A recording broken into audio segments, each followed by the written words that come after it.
Un país desconectado, al que pocos miraban. Un gigante dormido comienza a ponerse en el mapa del continente americano.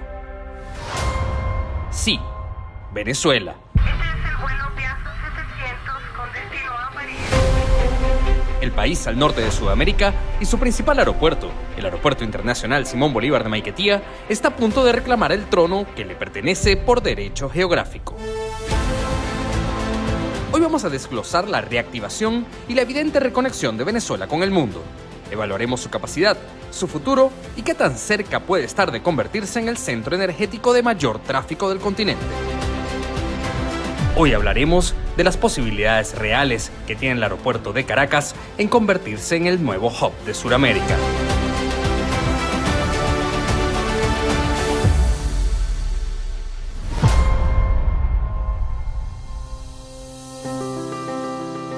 Para entender en dónde estamos, tenemos que mirar al pasado.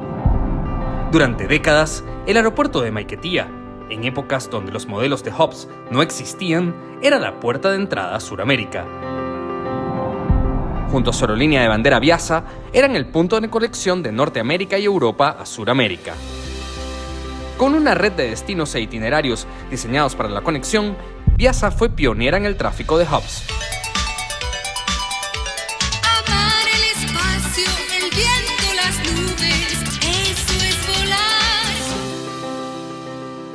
Haciendo de Maiquetía un importante aeropuerto donde no solo la línea aérea bandera operaba, sino que todas las grandes aerolíneas occidentales, KLM, Lufthansa, British Airways, Iberia, Alitalia, Air Canada, American, Panam, United, Swissair, Aerolíneas, Lanchiles y pare usted de contar, operaban en el país caribeño. Viasa, unida, jamás será vencida.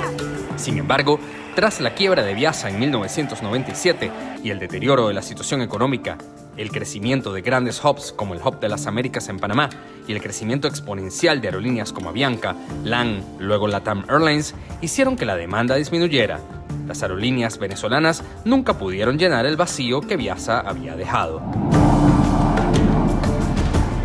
Sin embargo, hasta 2010, Maiquetía mantenía un volumen de pasajeros cercano a su capacidad operativa e iba rumbo a la saturación. Sin embargo, en la década de 2010, la narrativa mediática se enfocó en el aislamiento. La desaparición de aerolíneas venezolanas como SBA Airlines y Acerca, las aerolíneas que se iban prácticamente a diario y los espacios aéreos restringidos llevaron a convertir a Maiquetía en un aeropuerto prácticamente desierto.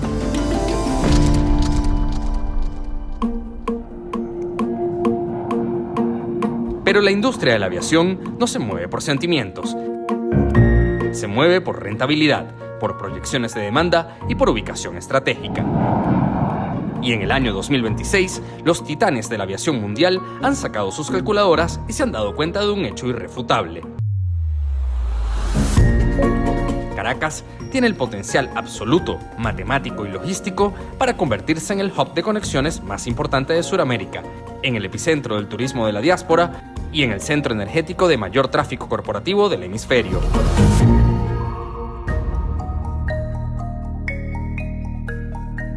Para entender la magnitud de esta explosión de conectividad, primero tenemos que entender la base regulatoria que la hace posible. Porque ningún avión comercial de bandera estadounidense despega hacia un destino sin que la burocracia de la seguridad operacional y de seguridad de la aviación lo avalen. Durante años, el espacio aéreo venezolano estuvo bajo un NOTAM restrictivo de la Administración Federal de Aviación de los Estados Unidos, la FAA, que prohibía las operaciones comerciales directas. Sin embargo, con el restablecimiento de las relaciones entre Caracas y Washington, el mercado finalmente se destrabó. Tras la reciente y meticulosa inspección de la TSA, la Administración de Seguridad en el Transporte de los Estados Unidos, equipos de inspectores federales estadounidenses aterrizaron en Maiquetía, en el aeropuerto de Barcelona y en el aeropuerto de La Chinita en Maracaibo, no para hacer visita de cortesía, sino para auditar rigurosamente la infraestructura de seguridad de la aviación. El hecho de que la TSA haya dado el visto bueno operativo es un mensaje gigantesco para el mercado global. Los aeropuertos venezolanos han cumplido con las exigencias del Departamento de Seguridad Nacional estadounidense. Esta certificación es el equivalente a una calificación de AAA en el mundo financiero. Es lo que definitivamente da luz verde a los gigantes del norte para desplegar sus alas de vuelta al sur. United regresa a Venezuela el 11 de agosto de 2026 con un vuelo diario desde su fortaleza, el aeropuerto intercontinental George Bush en Houston, y no lo hace con aviones regionales, entran con el Boeing 737 MAX. Pero aquí hay que comenzar a entender lo complejo y la proyección del potencial actual de Venezuela. Con una industria petrolera apalancada en la inversión de grandes empresas de Estados Unidos, Houston no es un destino turístico para el venezolano promedio. Houston es la capital mundial de la energía. Este vuelo es un puente aéreo corporativo de ultra alto rendimiento, diseñado específicamente para captar el tráfico de ejecutivos de altísimo nivel, ingenieros petroleros y contratistas de empresas como Chevron, Halliburton, Schlumberger y Baker Hughes.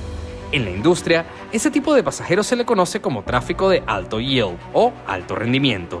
Es el pasajero que viaja en clase ejecutiva, pagada por su corporación, que reserva boletos a última hora sin importar que la tarifa supere los $2,000 y que exige conexiones inmediatas hacia el resto de los Estados Unidos, Europa o Asia, desde el mega hub de United en Texas. Así que United Airlines viene a monopolizar el traslado de los cerebros y capitales que operan esa maquinaria petrolera y gasífera.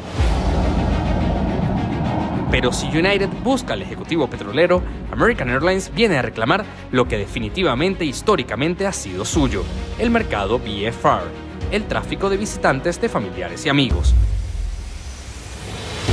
Operando desde su imperio absoluto en Miami, American Airlines y Venezuela tienen una relación histórica profunda.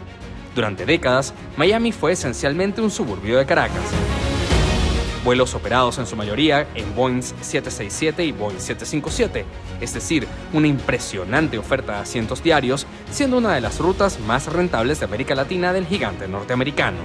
Así que el regreso a American a la ruta Miami-Caracas es el reconocimiento de un fenómeno demográfico sin precedentes, el turismo de la diáspora. Y es aquí donde el interés se convierte en prácticamente global. Hoy en día, hay casi 8 millones de venezolanos viviendo fuera de sus fronteras. Millones de ellos establecidos en Estados Unidos, España, Colombia, Chile y Argentina. Muchos de esos migrantes han estabilizado su situación económica, tienen ingresos disponibles y ahora generan un tráfico constante e inagotable hacia Venezuela para visitar a sus familiares, asistir a bodas, pasar navidades o incluso realizar turismo médico y odontológico. Este no es el turista mochilero europeo que busca boletos económicos de $50. Este es un pasajero predecible, constante y sobre todo un pasajero pesado. Es el pasajero que viaja con 2 maletas documentadas de 23 kilos, repletas de ropa y regalos. Las aerolíneas saben que el tráfico de VFR se mueve por la emoción, por la nostalgia de volver a casa, y eso hace que el pasajero pague sin importar el precio, porque no elige el destino, sino la necesidad de volver a reencontrarse con sí mismo.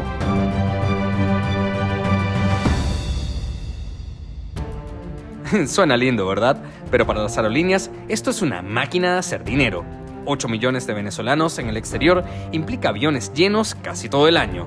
La demanda de asientos en esta ruta es una máquina de imprimir dinero, y están dispuestos a inundar el mercado con frecuencias para aplastar a la competencia.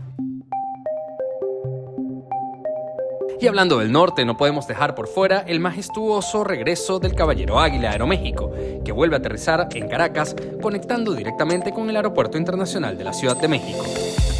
Esta ruta es una jugada estratégica de altísimo valor. México no es solo una potencia económica y un socio comercial clave para Venezuela, sino que el hub de Aeroméxico en la terminal del Benito Juárez es la puerta de entrada perfecta hacia la costa oeste de los Estados Unidos, Canadá y Asia, sin la necesidad inmediata de pasar por los engorrosos filtros migratorios de Estados Unidos. Además, atiende a la inmensa comunidad venezolana establecida en México, proporcionando un alivio logístico gigantesco frente a las escalas de Copa Airlines a través de Panamá, que prácticamente sola ha mantenido el tráfico de la diáspora a Venezuela durante años. Pero el tablero no solo se juega hacia el norte. La batalla por el flujo de pasajeros hacia Sudamérica está desatando una guerra de tarifas y frecuencias sin cuartel entre 2 pesos pesados, Avianca y LATAM. Ambas aerolíneas han puesto en la mira la ruta Caracas-Bogotá. Avianca, con su agresiva reestructuración hacia un modelo más denso, está operando 2 frecuencias diarias, mientras que LATAM no se queda atrás. Y esto sin contar las nuevas frecuencias de Wingo entre Valencia y Bogotá, y la más reciente noticia que la low cost más grande de Latinoamérica, JetSmart, tiene planteado iniciar operaciones a Caracas con 7 frecuencias semanales desde Medellín. ¿Por qué tanta capacidad entre dos ciudades que están a menos de 2 horas de vuelo? Porque el objetivo real no es dejar a la gente en Bogotá. El aeropuerto El Dorado es un gigantesco embudo distribuidor. Avianca y LATAM están pescando en Maiquetía los cientos de miles de venezolanos que necesitan viajar hacia Santiago de Chile, Buenos Aires, Lima, Quito o Guayaquil. Al ofrecer múltiples vuelos diarios desde Caracas, logran acoplarse perfectamente a los bancos de conexión matutinos y nocturnos de Bogotá, asegurando que el tiempo de espera del pasajero sea mínimo y que el fuselaje de sus Airbus A320 vayan siempre al máximo de su factor de ocupación. A todo esto, ¿cómo encajan las aerolíneas locales venezolanas en este ecosistema dominado por monstruos internacionales? Y es aquí donde debemos hacer una mención aparte. Muchas veces duramente criticadas, aerolíneas como LASER, Estelar y Avior han demostrado una resiliencia corporativa sencillamente admirable. Estas aerolíneas han tenido que sobrevivir en un entorno increíblemente complejo y aplicando una creatividad impresionante. Aerolíneas como LASER y Avior lograron mantener conectada Caracas con Miami sin violar sanciones, alquilando aviones, tripulaciones completas, arrendamientos wet lease y hasta joint ventures con aerolíneas dominicanas. Mientras que Estelar y también LASER lograron en las horas más oscuras del aislamiento venezolano mantener la conectividad con Europa a través de complicadas y costosas conexiones por Cartagena o Barbados, utilizando su flota propia y wet lease para las operaciones. Esta compleja maniobra de ingeniería legal y operativa ha permitido a las aerolíneas venezolanas mantener la conectividad de Venezuela de una forma increíblemente creativa.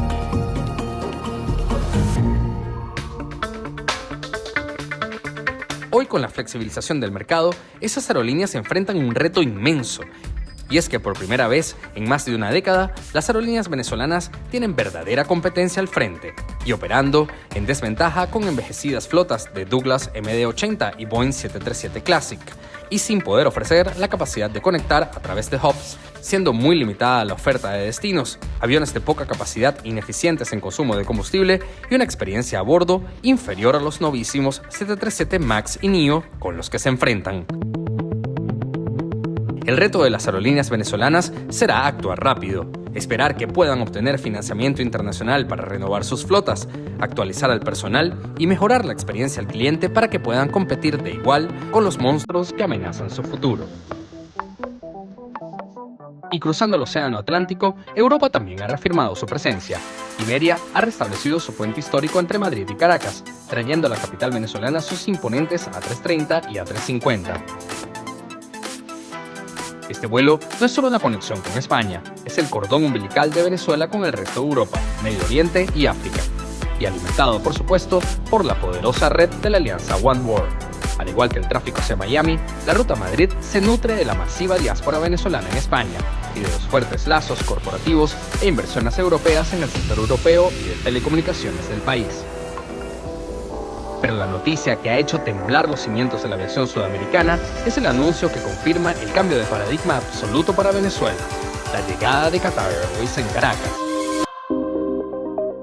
A partir del 22 de julio, el Estado catarí desplegará sus inmensos Boeing 777-200 Long Range en una ruta triangular que nace en Doha, hace escala en Bogotá y corona su viaje en Maiquetía antes de regresar directo al Golfo Pérsico. Esta operación es una declaración de principios comerciales. Qatar Airways no vuela por caridad, vuela donde hay dinero, carga de alto valor y alianzas estratégicas. Para un pasajero en Caracas, esto significa tener acceso directo al fastuoso Aeropuerto Internacional Hamad en Doha, abriendo la puerta a conexiones rápidas e indoloras hacia destinos lejanos como China, Japón, India y el sudeste asiático, eliminando por completo la necesidad de transitar por Europa o tramitar visa estadounidense. Y aquí es donde entra la ventaja geográfica absoluta y aplastante del aeropuerto de Maiquetía. Históricamente, hubs como el aeropuerto del Dorado o el de Tocumen en Panamá han dominado la conectividad regional. Pero Bogotá tiene un enemigo físico insalvable: la altitud. Situado a más de 8.300 pies sobre el nivel del mar, el Dorado sufre lo que en aerodinámica se conoce como hot and high. La densidad del aire es tan baja que un avión pesado de largo radio no puede despegar con sus tanques llenos de combustible y su bodega llena de carga comercial. Físicamente, no tendría la sustentación necesaria para elevarse. Las aerolíneas se ven obligadas a penalizar sus operaciones dejando carga en tierra o haciendo escalas técnicas en Cartagena o en el Caribe para repostar. Maiquetía, por el contrario, es una verdadera obra maestra de la naturaleza para la aviación comercial. Está ubicado al nivel del mar, con una pista gigantesca de más de 11.000 pies de longitud y una temperatura costera muy inferior a la de Tocumen o Guayaquil y que proporciona un aire denso y perfecto para motores turbofans. Un 777 de Qatar Airways, un A350 de Iberia o un 787 de Turkish puede salir de Maiquetía a su peso máximo de despegue, cargado hasta el último kilogramo de combustible para llegar directo al Medio Oriente o Europa, y con sus bodegas repletas de carga comercial de exportación, repuestos petroleros urgentes o importaciones de tecnología asiática. Y no hemos hablado de un punto importante, la carga. Y es que Venezuela es un país que en este momento necesita de mucho material para poner a punto a su industria petrolera, gasífica y eléctrica, por lo que el volumen de equipamiento necesario que debe ser trasladado no puede ser solo por vía marítima, sino que entra en juego las líneas aéreas de carga. La entrada de Qatar al mercado trae de vuelta un gran volumen de carga, al igual que la reactivación de la mega rentable ruta Caracas-Miami, en la que LATAM Airlines Cargo ya ha ingresado con sus vuelos regulares, y probablemente veremos nuevos actores y vuelos de carga a ciudades petroleras como Maracaibo, Punto Fijo y Barcelona. ¿Tiene Caracas el potencial de ser un hub? Sin lugar a dudas, sí. Aún es necesario, como lo ha reafirmado la IATA, que se hagan adecuaciones tecnológicas y de infraestructura para mejorar la experiencia del pasajero. Igualmente, el país debe realizar las adecuaciones necesarias para que puedan obtener nuevamente la categoría 1 de la FAA, para que las aerolíneas venezolanas puedan operar con sus propios equipos a los Estados Unidos, entre mejoras en sus propios procesos que les permitan competir y crecer. Sin una aerolínea fuerte, un hub internacional es poco probable, así como las empresas del sector de carga, servicios en tierra, catering, seguridad de la aviación, entre otras, deben realizar grandes inversiones para adecuar sus equipos a los estándares actuales, tanto de equipamiento como de seguridad operacional. Esto a fin de poder cumplir con los requerimientos de las grandes aerolíneas del mundo. La aviación no es la misma desde que Maiquetía comenzó lentamente a apagarse, por lo que el trabajo que tiene el sector para poder ponerse de acorde con los tiempos es grande y el tiempo corto. ¿Que hay mucho por hacer? Sí. ¿Que es posible? Definitivamente sí. No estamos hablando de un simple aumento de vuelos, estamos presenciando la reingeniería de un hub estratégico. Caracas dejó de ser el destino final en el fin del mundo para volver a ser lo que su geografía le exige ser: el gran cruce de caminos de las Américas y la puerta de entrada energética y cultural de Sudamérica hacia el mundo. El tráfico de empresarios petroleros es infinito. El turismo de migrantes tiene aseguradas las cabinas de clase económica para la próxima década. Y las condiciones operativas de la pista a nivel del mar garantizan la rentabilidad corporativa. El ecosistema aeronáutico venezolano definitivamente ha despertado y los motores ya están prácticamente a la máxima potencia.